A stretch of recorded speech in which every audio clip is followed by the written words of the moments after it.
Fast jede arabische Familie hat ein eigenes Maklube-Familienrezept und verwendet das, was einem schmeckt.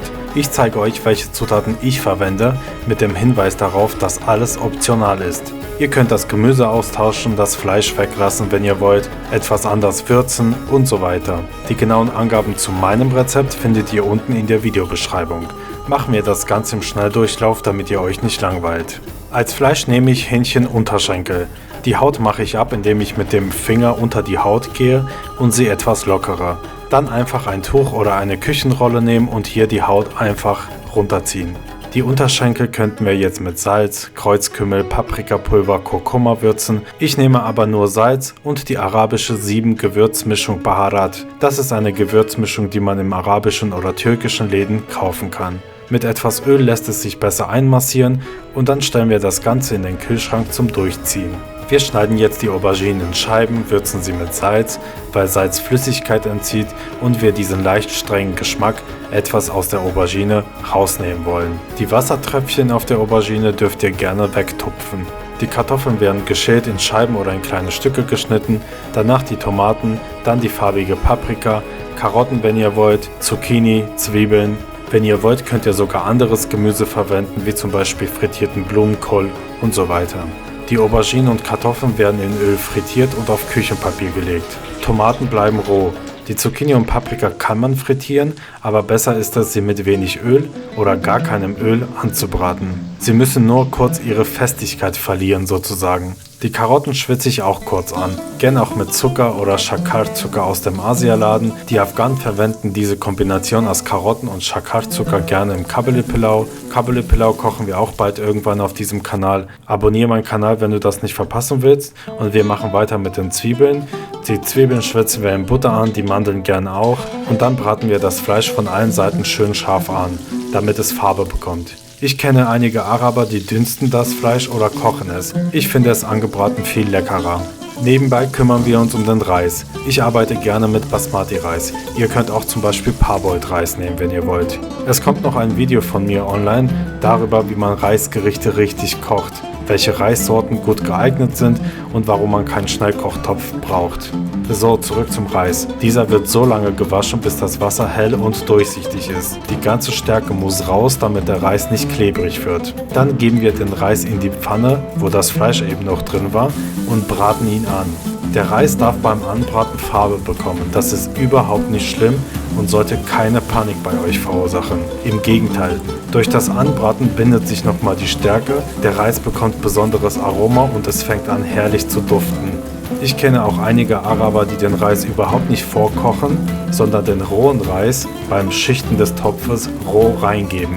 Ich bin kein Freund dieser Methode, weil der Reis keine Nebenrolle spielen darf. Der Reis muss geil sein und spielt meiner Meinung nach die Hauptrolle in jedem Reisgericht. Schön Butter reingeben, mit Tomatenmark arbeiten, ihr könnt auch mit Safran oder Kurkuma arbeiten. Dann geben wir Gewürze zum Reis, Kreuzkümmel, Salz, Kurkuma, Korianderpulver. Man kann auch mit der 7-Gewürzmischung arbeiten, mit der man das Fleisch gewürzt hat. Das Ganze noch kurz anschwitzen, damit die Gewürze die Aromen entfalten, und dann geben wir Geflügelfond oder Wasser rein. Wie man eine Geflügelbrühe selber macht, habe ich in dem oben eingeblendeten Video bereits gezeigt. Wenn ihr Wasser reinmacht, müsst ihr auf jeden Fall nochmal nachwürzen.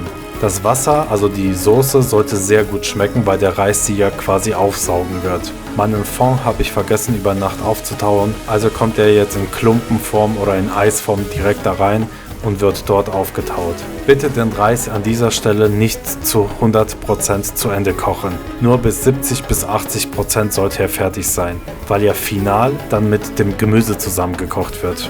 Wir fangen mit dem Schichten an. Es ist euch überlassen, wie ihr schichtet, aber erfahrungsgemäß ist es schön, das Fleisch als erstes zu schichten, weil wenn man am Ende den Topf umdreht, wird das Fleisch oben auf dem Tablett sein. Das ist sehr schön.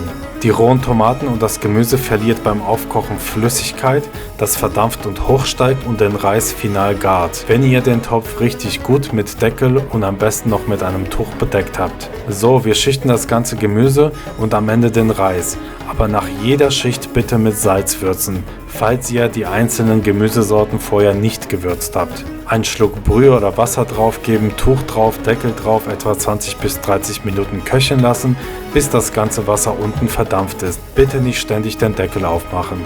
Das Ganze könnt ihr natürlich auch gerne auf einem echten Feuer machen, das wäre natürlich noch geiler. Naja, also dann kommt der Moment der Wahrheit, wenn ihr das Tablett auf den Topf legt, um es umzudrehen. Also quasi dem Namen des Gerichts Makluba gerecht zu werden. Wenn ihr den Topf jetzt noch 20 bis 30 Minuten so stehen lässt, habt ihr eine hohe Wahrscheinlichkeit, dass eure Makluba richtig schön fest steht, so wie hier auf meinem Bild. Wenn ihr aber Pech habt, so wie ich heute und die Kamera läuft, sage ich nur #Vorführeffekt.